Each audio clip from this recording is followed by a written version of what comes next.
الزمالك خد على قفاه يبقى اعرف ان الاهلي هو اللي اداك.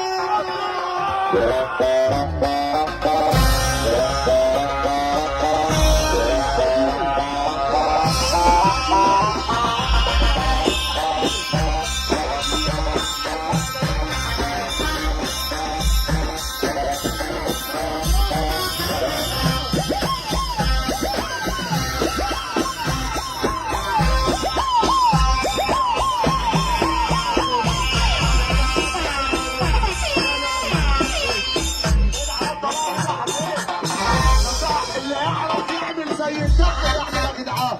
ارفع التيشيرت فوق تحت كده، ارفع التيشيرت. ولا صلى على النبي. اسالكم سؤال اللي على المسرح كلكم خدناه واحنا في الاستوديو. صلاح الدين الايوبي ده ايه؟ وانا عايز اسمع صوت اللي قال عليه بقى. صلاح الدين الايوبي ده ايه؟ اللي عايز عليه يقلع يرفع ايده فوق. بص يلا بص يلا بص يلا بص يلا.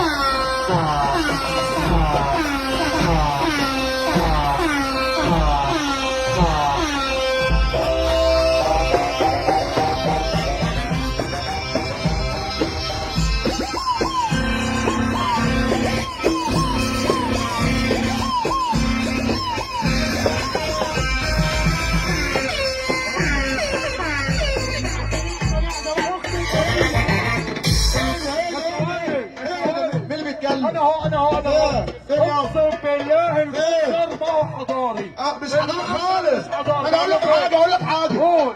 عندنا في البحيره بنقول ايه؟ بلاش لازم نحطه.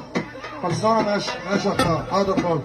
اللي عايز عريض الدبدبه يرفع ايده فوق. نط يلا نط يلا نط يلا.